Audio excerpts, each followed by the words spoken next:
here you see there's something like 750 defense industry startups here in Ukraine, often like in someone's basement. And they're producing incredible stuff. It's making a difference at the front line, and they stay in touch with the soldiers and they adapt quickly. Before we continue, we invite you to follow our channel, the only American show reporting live from Ukraine every day. We heard yesterday from the National Security Advisor, Jake Sullivan, that there was no link to the war in Ukraine during the negotiations for the prisoner exchange. Let's go to Joseph Lindsley in Ukraine. And Joe, a lot of people were wondering if the Ukraine war came up during those talks. Probably not, I guess. And I know that doesn't surprise you, does it? Hey, Bob. Well, good afternoon from Kyiv. I would say, with my general sense of skepticism about Washington, because they had a lot of these things. They couldn't do these negotiations in public. There was a lot of maneuvering that had to happen. And so I would be doubtful that was the case, that Ukraine was totally not, somehow, set aside, totally even in the thought process of the negotiators. I'm sure that, for both the Russian side and the Western side, that, what's happening in Ukraine is part of this. If you look at, Russia's goal, which they've made clear in their actions after 2.5 years, is to take Ukraine, to take as much of Ukraine as possible.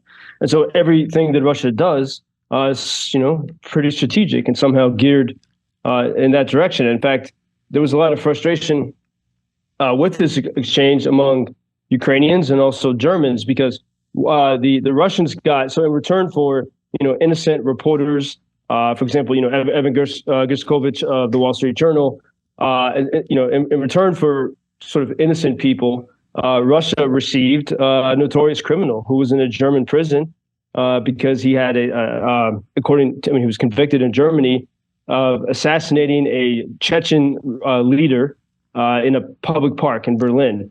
It was a Chechen rebel who's, sort of in the Chechens, like the Ukrainians, in the 1990s, the Chechens tried to resist Moscow rule.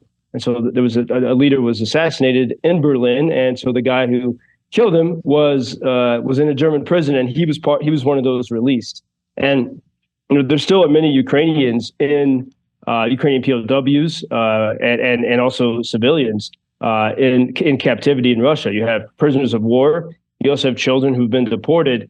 And so probably it's an impossible hope, but this just shows some of the frustration for Ukrainians after the 2.5 years of war. They wish there had at least been, say, some Ukrainians released in that exchange. And so it's a frustration here for people, although I know it's, of course, a good moment for the Americans who received, who were able to return. But this is, I think, from the perspective I see here, and then including from Americans who are trying to help Ukraine, every time you negotiate with Russia, it affects the outcome of this war. In fact, Garry Kasparov, one of the few prominent Russian dissidents still alive, the world chess master, he suggested that every time there's a prominent person captured by the Russians, that the West send an additional F-16 to Ukraine. So sort of a much more aggressive stance than what we saw with this negotiation. So I can say there's a lot of debate about it. And of course, these things are going to be tricky and not easy even to discuss. As you probably know, Joe, there is some talk, you might call it hope, that if Putin engaged in this diplomacy for the big prisoner swap, maybe he would enter into talks to end the war. What do you think?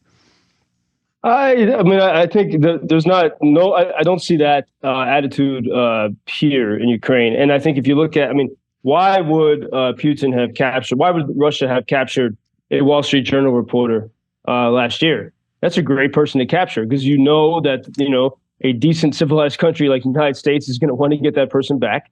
And you want to get back your sort of top spies and masterminds. So it's a good chess move on the Kremlin's part, and then the Kremlin, gained a lot out of this.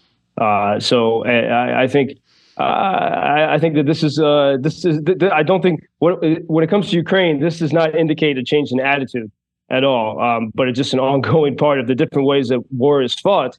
And as we look at that, I've been hearing a lot the past days, especially here, but just the extraordinary things that Ukrainians are doing with drones. And as we see that this is a war that happens in the negotiation tables over prisoners. It also happens with cheap drones that are, you can buy, you can order on Amazon. And these are now some of the key weapons in this war. 1 year ago, Ukraine was using 10,000 drones per month, according to the estimates I saw. Now that's 150,000 of these. They're called FPV, which means first person view drones. And they're very cheap, just a few $100s. You load them up with explosives and send them to the enemy. Of course, Russians are using these as well. But as Ukrainians have faced ammunition shortages, and according to some reports that I hear, for example, there's a guy, Stephen Moore. He was a longtime former chief of staff to many congressmen on Capitol Hill on the Republican side.